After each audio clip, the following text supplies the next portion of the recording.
Assalamualaikum warahmatullahi wabarakatuh.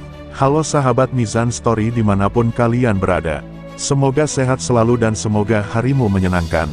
Kisah ini diambil dari kisah nyata dan kami rangkum sederhana mungkin. Seorang TKW asal Kediri diculik dan disiksa di Kamboja oleh sindikat perdagangan manusia. Di antara kegelapan dan derita, ia dikubur hidup-hidup. Namun, apa yang terjadi selanjutnya mengejutkan dunia. Seminggu kemudian, ia ditemukan hidup tanpa luka sedikitpun. Apa yang membuatnya bertahan, dan bagaimana ia dan kekasihnya, seorang pria Dayak, berjuang melawan jaringan yang tak terbayangkan. Ini bukan hanya kisah tentang kelangsungan hidup, ini adalah kisah tentang keberanian, pengorbanan, dan perlawanan yang mengguncang dunia. Sahabat Mizan Story, mari kita luangkan waktu sejenak. Di tengah hiruk-pikuk dunia yang tak selalu ramah, mari kita tundukkan hati dan memohon perlindungan kepada Yang Maha Kuasa, agar kita, keluarga kita, dan setiap jiwa yang rentan, dijauhkan dari kejahatan manusia, dari niat buruk, dan dari bahaya yang tak terlihat. Ya Allah, lindungilah kami dari kezaliman manusia. Bentangkan benteng rahmat-Mu di sekeliling kami. Jadikan kami insan yang selalu berada dalam penjagaan-Mu, dan kuat menghadapi setiap cobaan hidup dengan sabar dan iman. Amin ya Rabbal Alamin. Mari kita simak kisahnya. Langit Kediri sore itu kelabu, seolah merestui langkah berat Della menuju pintu keberangkatan. Di antara kerumunan penumpang, ia berdiri sendiri, tanpa pelukan perpisahan, hanya ransel lusuh dan sebuah ponsel tua yang sudah nyaris tak berdaya. Tekanan ekonomi yang menghimpit keluarganya membuat keputusan ini tak bisa ditawar. Della ingin mengubah nasib, meski dengan cara yang tak pernah ia bayangkan sebelumnya, menjadi tenaga kerja wanita di luar negeri, ke Kamboja, negeri yang bahkan tak pernah ia sebut dalam doa-doanya. Di ruang tunggu bandar udara, ia membuka kembali pesan terakhir dari agen penyalur kerja, pekerjaan ringan, gaji tinggi, disediakan tempat tinggal. Hidupmu akan berubah, Dik. Kata-kata manis yang menenangkan, tapi juga menipu. Hanya butuh sebulan sejak pertama kali ia mengirimkan fotokopi KTP dan paspor, dan sekarang ia terbang, sendiri, menuju sesuatu yang terasa semakin gelap. Namun Della tetap tersenyum kecil, menyimpan harapan bahwa mungkin, hanya mungkin, hidup akan mulai bersikap ramah padanya. Setibanya di Phnom Penh, semua terasa aneh sejak menit pertama. Tak ada penjemput resmi, hanya dua pria asing dengan wajah datar yang langsung menyeret koper miliknya tanpa bicara.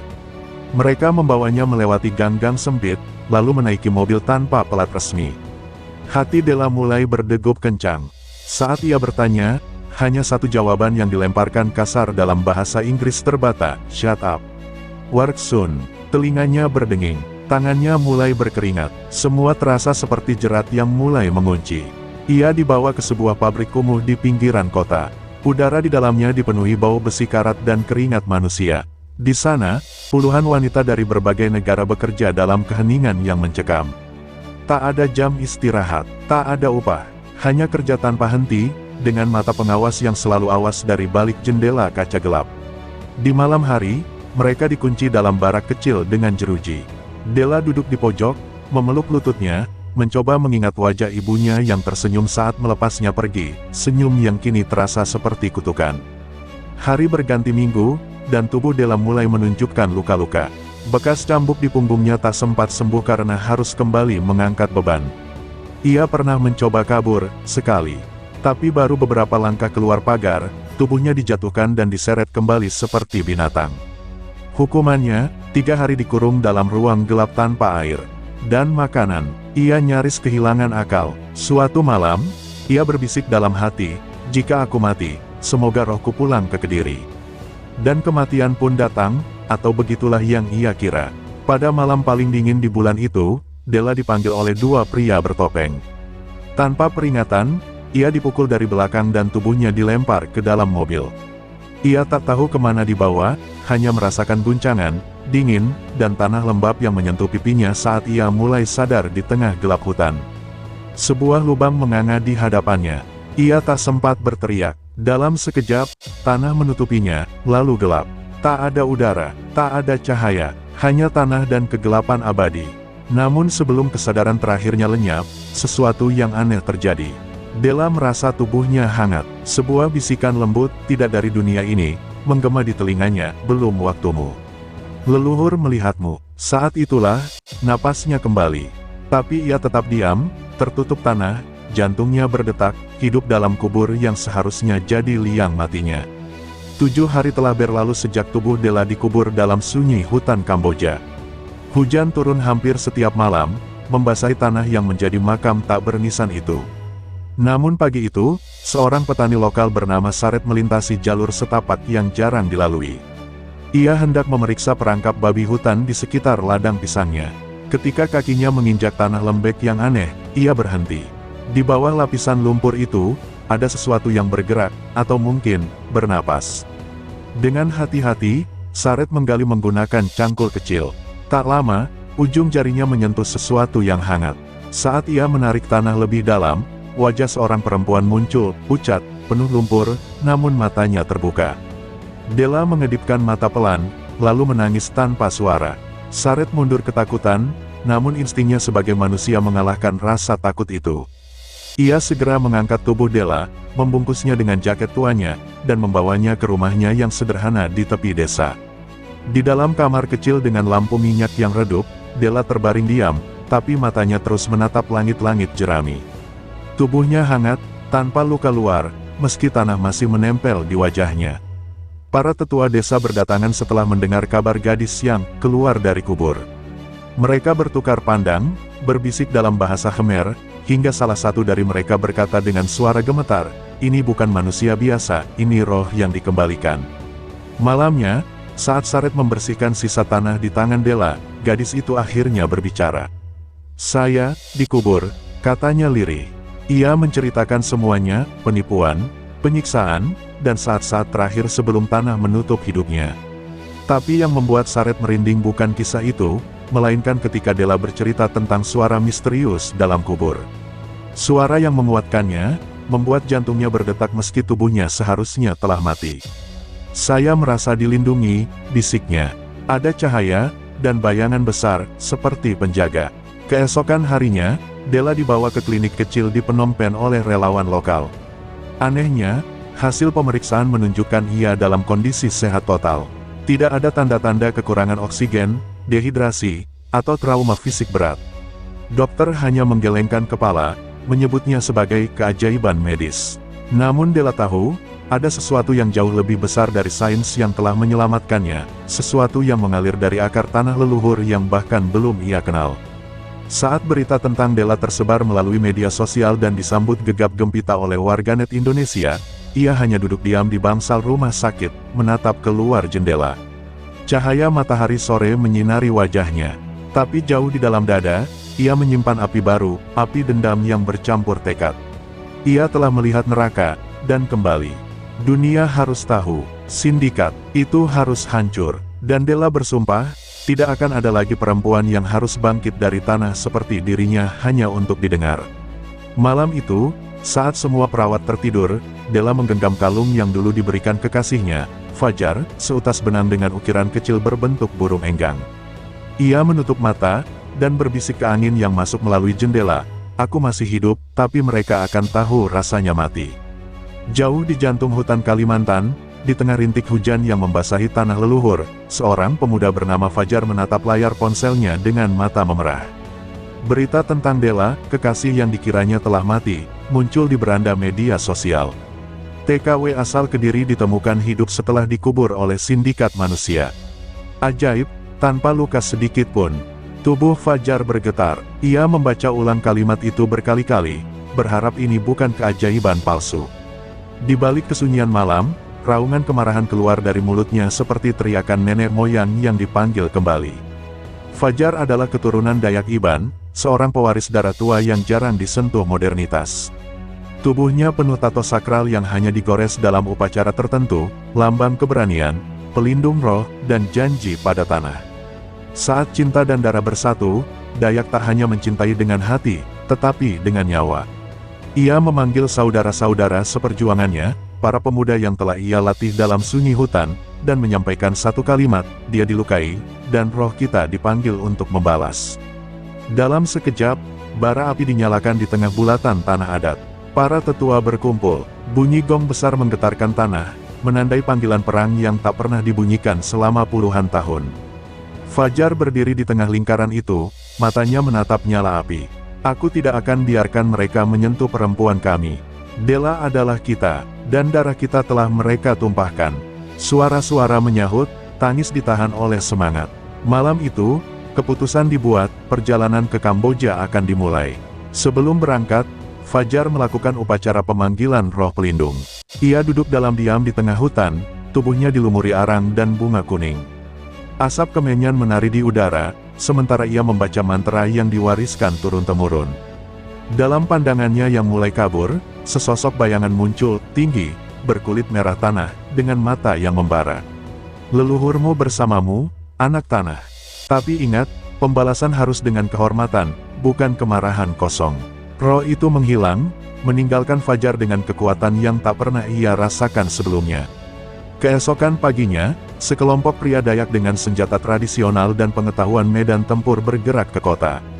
Fajar memimpin mereka, bukan sebagai kekasih yang terluka, tapi sebagai panglima adat. Mereka menyeberangi laut menuju Kamboja, tak lewat jalur resmi, tapi melalui jaringan masyarakat adat internasional dan aktivis yang pernah mereka bantu di masa lalu. Di setiap pelabuhan, tatapan mereka tajam. Di setiap langkah, dendam mereka membakar. Setibanya di Phnom Penh, Fajar menyamar sebagai relawan Indonesia.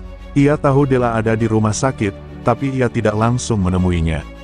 Ia ingin tahu siapa yang bertanggung jawab. Ia menyusup ke bar-bar gelap, menyuap informan, dan menggali nama-nama yang tersimpan rapi di balik sistem licik perdagangan manusia. Satu nama muncul berulang kali, Patton, dalang besar di balik jaringan ini, pemilik pabrik, penguasa gelap, penjagal perempuan yang ia cintai. Malam itu, di kamar penginapan yang sempit, Fajar duduk sendiri menatap langit Phnom Penh dari jendela. Di tangannya, tergenggam pisau ukir warisan ayahnya. Dalam diam, ia mengucap sumpah. Aku bukan hanya datang untuk membebaskan Della. Aku datang membawa jiwa-jiwa yang tak sempat pulang. Dan malam ini, darah mereka akan didengar. Di lorong sempit belakang pasar malam Phnom Penh, suara derap kaki nyaris tenggelam dalam bising musik dan jeritan anak-anak. Disitulah Fajar dan timnya mulai menyusuri jejak Patton, pria tanpa wajah publik, tapi dikenal sebagai dewa kematian di dunia perdagangan manusia. Dengan pakaian lusuh dan aksen Melayu yang disengaja dibuat kacau, mereka berbaur sebagai pekerja migran gelap. Mereka mencatat, menguping, menyuap. Setiap malam, satu keping informasi dikumpulkan. Dan perlahan, peta neraka itu mulai terbuka. Salah satu informan adalah mantan kurir sindikat, seorang perempuan tua dengan bekas luka terbakar di tangan. Ia bercerita tentang pabrik tua di pinggir kota, bekas gudang senjata yang kini disulap menjadi penjara kerja paksa. Disitulah, katanya, perempuan-perempuan seperti Della disiksa, dikerangkeng, dan dijual kembali atau dibuang seperti sampah bila tak lagi berguna. Fajar mendengar sambil menggenggam kuat pisau kecil di balik bajunya. Hatinya panas, tapi wajahnya tetap dingin. Ia tahu, untuk membakar akar kejahatan, ia harus bersabar. Di sisi lain kota, Della mulai berlatih berjalan lagi. Otot-ototnya masih lemah, tapi api dalam dadanya tak padam. Ia menolak pulang ke Indonesia meski semua orang memaksanya. Aku harus menuntaskan ini, katanya pada dokter yang merawatnya. Diam-diam, ia menuliskan nama-nama yang ia hafal, petugas, pengawas, bahkan bau parfum yang dipakai salah satu algojo. Ia ingat semuanya. Trauma menjadikannya tajam. Ia bukan korban lagi, ia adalah saksi. Tanpa sepengetahuan Della, Fajar mulai memburu satu persatu nama dari daftar itu. Dalam gelap malam, pria-pria bertato Dayak menyelinap masuk ke barak-barak kecil, mengintai dengan kesabaran seekor macan. Mereka tak hanya menyerang, mereka menculik dan menginterogasi. Dan dari mulut-mulut yang dibungkam itu, terkuak fakta mengejutkan, Patton bukan sekadar manusia. Ia dilindungi oleh kekuatan gelap, melibatkan okultisme dan ritual darah. Dia tidak takut mati, kata salah satu. Karena dia percaya dia sudah tidak hidup sejak lama. Malam kelima sejak tiba di Kamboja, Fajar bermimpi aneh. Ia berada di tengah rawa, tubuhnya tertutup lumpur, dan Della memanggil dari kejauhan. Namun saat ia berlari, tanah menelannya, dan dari balik kabut muncul sosok tinggi berwajah hancur, tertawa tanpa suara. Ia terbangun dengan tubuh basah oleh keringat, dan jantung berdegup seperti genderang perang. Ia tahu, ini bukan sekadar mimpi, ini peringatan. Musuh yang akan mereka hadapi bukan hanya manusia haus uang, tapi juga roh-roh jahat yang dilibatkan dalam perbudakan ini.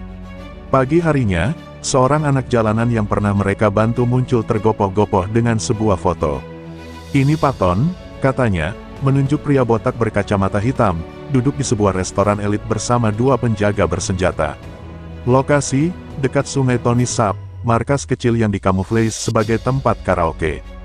Fajar menatap foto itu lama, lalu memberikan isyarat pada teman-temannya. "Kita mulai malam ini." Senja pun jatuh, menyelimuti kota dengan cahaya tembaga. Della, dari jendela rumah aman yang dijaga relawan, memandang ke arah barat dengan hati bergetar. Entah mengapa, angin yang masuk membawa aroma hutan basah dan suara samar gong. Ia memejamkan mata, lalu berkata pelan, "Fajar, kau di sini, iya." Malam turun seperti jubah hitam yang menyelimuti kota. Di tepi Sungai Tony Sap, restoran karaoke yang tampak gemerlap dari luar menyembunyikan aroma busuk perdagangan manusia. Lampu warna-warni berkelip lelah di antara musik keras dan tawa palsu. Tapi di balik semua itu, Fajar dan 4 rekannya telah menyusup. Dengan wajah ditutupi syal, mereka menyamar sebagai teknisi pendingin udara, tiket masuk yang diam-diam dibantu oleh informan dalam. Mata Fajar memindai setiap sudut. Ia tahu, malam ini darah harus dibayar dengan darah. Di lantai 3 bangunan itu, Patton duduk santai. Di meja depannya, sebotol anggur mahal dan seorang gadis muda yang dipaksa tersenyum. Ia menertawakan laporan tentang seorang mayat hidup yang menghancurkan citra sindikatnya di media. "Biarkan dia hidup," katanya dingin. "Ketakutan jauh lebih berguna daripada kematian." Tapi kata-katanya belum selesai ketika salah satu anak buahnya jatuh menabrak meja, lehernya koyak oleh senjata kecil bertatahkan ukiran Dayak. Ruangan langsung berubah jadi neraka kecil. Fajar masuk bagaikan bayangan pembalasan. Tatapan matanya dingin, seperti hantu hutan yang turun menuntut balas. Ia menghunus mandau, pedang leluhur yang sudah diasapi dalam ritual adat. Dalam sekejap, 2 penjaga tumbang. Darah membasahi lantai, bercampur suara denting gelas dan jeritan panik. Patton mundur, wajahnya berubah pucat. Tapi bukan karena takut pada manusia, melainkan karena ia merasakan sesuatu yang tak ia duga, kekuatan yang lebih tua dari semua jimat hitamnya sedang mendekat. Pertarungan tak bisa dihindari. Salah satu pengawal pribadi Patton, seorang pria besar bertato naga, menyerang Fajar dengan pisau lipat modern. Tapi Fajar menangkis dengan refleks yang lahir dari ratusan tahun darah pejuang. Ia melompat, memutar tubuh, dan dengan satu sabetan, mengakhiri nyawa si penjaga. Tak ada kata, hanya suara napas dan darah yang menetes.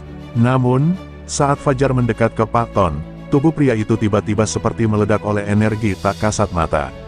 Matanya berubah hitam, mulutnya mengucap mantra dalam bahasa yang tak dikenal. Roh jahat yang melindungi Patton mulai bangkit. Udara jadi dingin, lampu berkedip. Salah satu rekan Fajar jatuh ke lantai, tubuhnya kejang-kejang seperti disambar petir gaib. Tapi Fajar tak gentar. Ia mengangkat mandau dan memekikkan teriakan perang dalam bahasa leluhurnya. Suara itu menggema, seolah hutan Kalimantan sendiri menjawab. Dari balik ruang batinnya, Fajar merasakan kehadiran roh pelindung, sosok tinggi dengan tanduk dan dada penuh tato cahaya, berdiri di belakangnya. Dengan kekuatan warisan yang mengalir dalam darahnya, Fajar menyerang. Mandau berkilau bukan karena logamnya, tapi karena restu dari tanah. Tebasan itu memutuskan lebih dari daging, ia merobek ikatan kegelapan yang melindungi Patton. Tubuh pria itu terguncang, lalu ambruk ke lantai dengan mata kosong. Ketika semua kembali sunyi, hanya suara napas dan rintihan yang terdengar. Fajar berdiri di tengah genangan darah, tangannya gemetar bukan karena takut, tapi karena beban warisan yang baru saja ia pikul. Di luar bangunan, Della tiba. Ia tak bisa tinggal diam setelah merasakan firasat malam itu. Saat melihat Fajar dengan mandau berlumur darah, ia terdiam. Waktu seolah berhenti. Mereka saling menatap, 2 jiwa yang pernah dikubur, secara harfiah dan batiniah, kini berdiri kembali. Tak ada pelukan, hanya keheningan yang suci. Lalu, Della berkata pelan, "Kau datang." Dan Fajar menjawab, "Kau hidup. Maka dunia harus berubah." Langit penompen menggantung kelabu keesokan harinya, seolah ikut berduka atas darah yang tumpah. Fajar dan Della duduk berdampingan di tepi dermaga, tubuh mereka kelelahan, tapi mata mereka tajam. Di balik kemenangan membungkam Patton, mereka tahu, sindikat ini bukan hanya satu kepala ular. Di baliknya ada puluhan cabang, jaringan gelap yang mengakar dari elit politik hingga milisi bayaran. Tapi Della sudah membuat keputusan, ia tak akan lari. Aku tidak akan kembali sebelum semua ini terbongkar, ujarnya mantap, menatap sungai yang mengalir membawa luka dan harapan.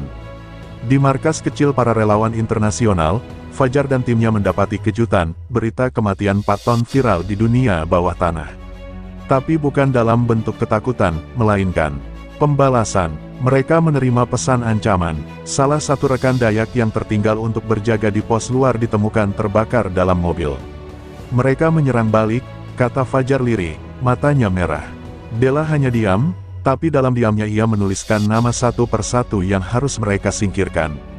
Perjuangan ini bukan lagi tentang mereka berdua, tapi tentang nyawa-nyawa perempuan lain yang masih terjebak. Malam itu, Fajar dan Della melakukan ritual kecil di kamar sempit penginapan. Sebuah mangkuk tanah liat berisi arang dibakar, lalu mereka taburkan daun sirih dan garam laut. Mereka berbicara dalam doa, bukan pada Tuhan yang satu, tapi kepada roh leluhur, pada tanah yang mereka tinggalkan, pada keadilan yang tak pernah datang sendiri. Dalam asap itu, wajah-wajah perempuan yang pernah satu sel dengan Della bermunculan dalam bayangan. Anna, Tika, Mala, semuanya hilang. Kami akan jadi suara mereka, Della berjanji dalam hati. Sementara itu, jaringan relawan mulai bergerak.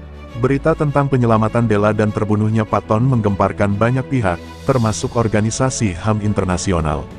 Tapi para penegak hukum lokal tetap bungkam, dibeli diamnya oleh uang dan kekuasaan.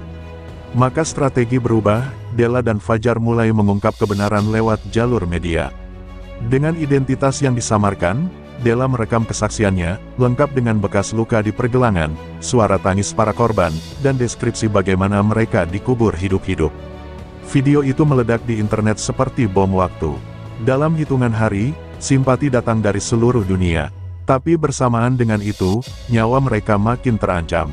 Fajar menyadari bahwa mereka tak bisa terus bergerak seperti ini tanpa strategi. Ia mulai merancang operasi penggerebekan skala kecil terhadap salah satu gudang penampungan yang masih aktif. Kali ini, mereka tak hanya membawa mandau, mereka juga membawa kamera tersembunyi, saksi hidup, dan siaran langsung diam-diam ke jurnalis luar negeri. Pada malam operasi itu, Della memutuskan untuk ikut. Fajar melarang, tapi ia hanya menatapnya dan berkata, "Aku tahu rasa takut. Aku tidur bersamanya selama berbulan-bulan.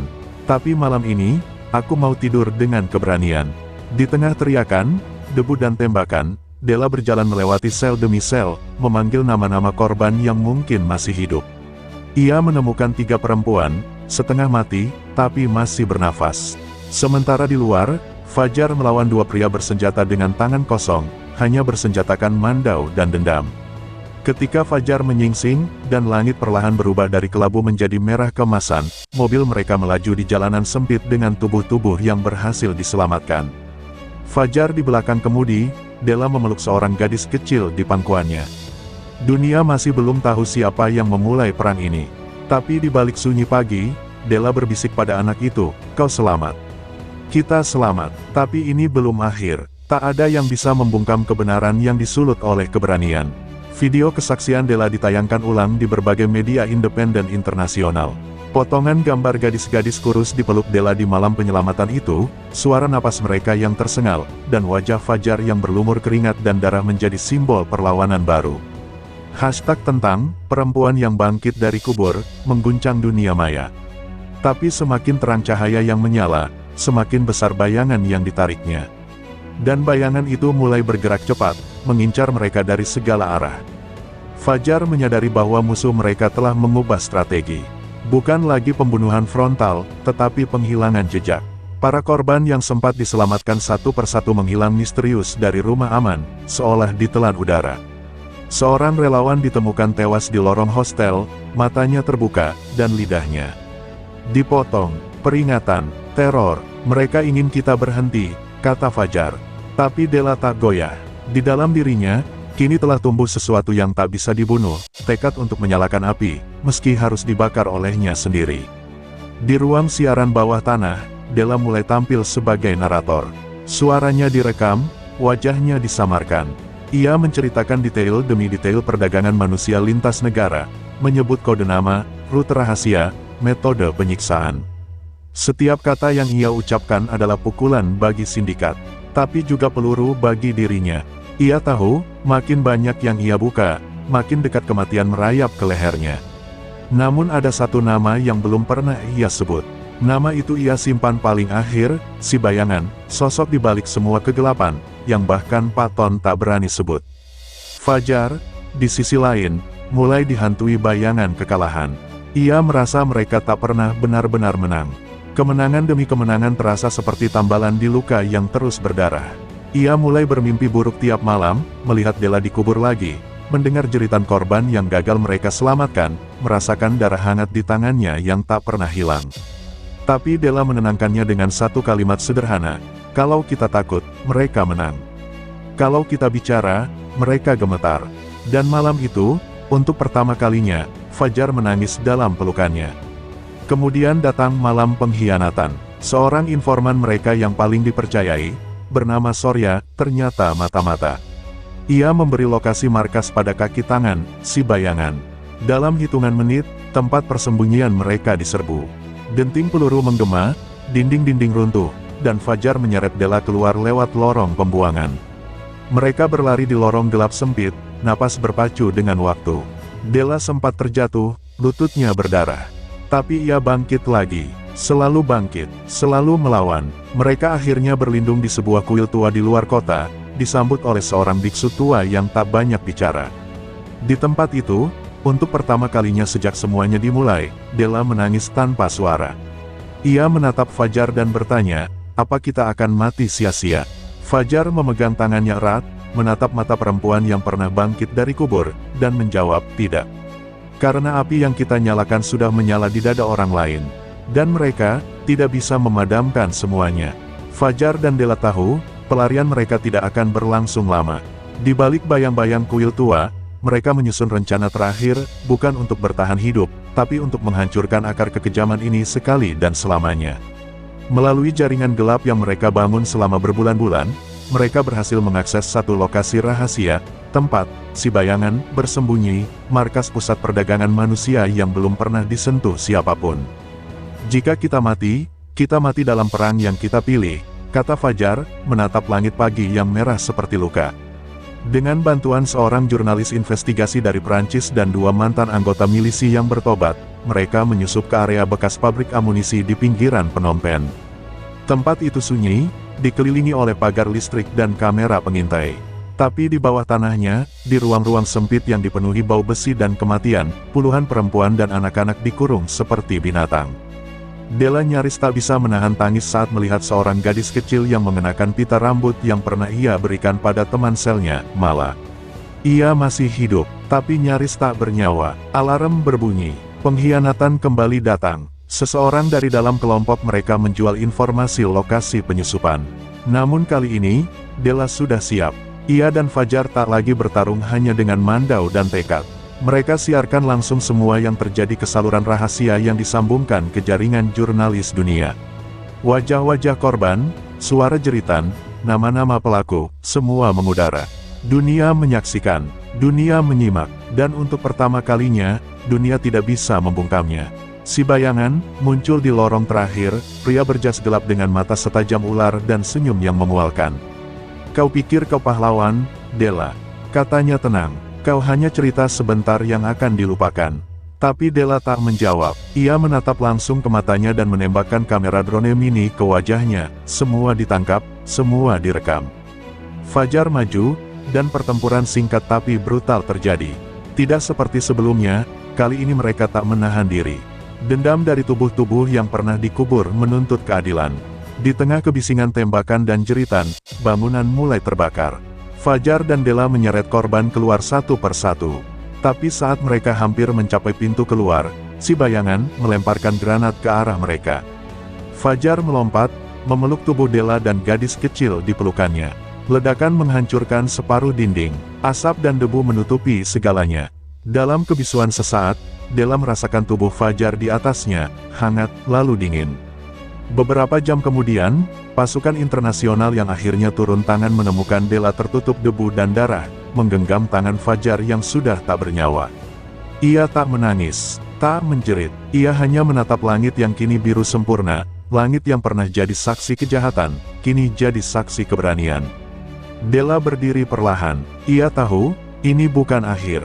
Perang telah dimulai, dan meski kekasihnya terbaring diam, namanya akan hidup dalam setiap langkah perlawanan. Della kembali ke Indonesia setahun kemudian, membawa serta anak-anak korban yang diselamatkan. Ia mendirikan rumah aman di Kediri, menamai tempat itu, Rimba Cahaya, tempat anak-anak bisa tumbuh tanpa takut. Di pintu masuk rumah itu, terukir kata-kata, kita pernah dikubur. Tapi mereka lupa, kami adalah benih. Dan di altar kecil di pojok taman, tertancap mandau fajar, berkarat oleh waktu, tapi tetap bersinar oleh perjuangan. Itulah kisah perjuangan Della dan Fajar, sebuah perjalanan yang dimulai dari kegelapan, namun berakhir dengan cahaya yang menyala bagi banyak jiwa yang tertindas. Sebuah kisah tentang keberanian seorang perempuan yang menolak untuk mati dalam diam, dan seorang pria yang mencintai dengan nyawa sebagai taruhannya. Terima kasih telah menyaksikan cerita ini sampai akhir. Kami berharap kisah ini dapat menginspirasi, membuka mata, dan menyalakan semangat kepedulian terhadap sesama, terutama para korban perdagangan manusia yang masih berjuang dalam diam. Cerita ini adalah karya fiksi yang disusun berdasarkan inspirasi dari berbagai isu nyata. Semua karakter, peristiwa, dan tempat adalah hasil imajinasi penulis dan tidak dimaksudkan untuk meniru kejadian nyata. Kami mendukung penuh upaya pemberantasan perdagangan manusia dan perlindungan hak asasi manusia di seluruh dunia. Sampai jumpa di cerita inspiratif berikutnya. Salam hormat dan terima kasih. Wassalamualaikum warahmatullahi wabarakatuh.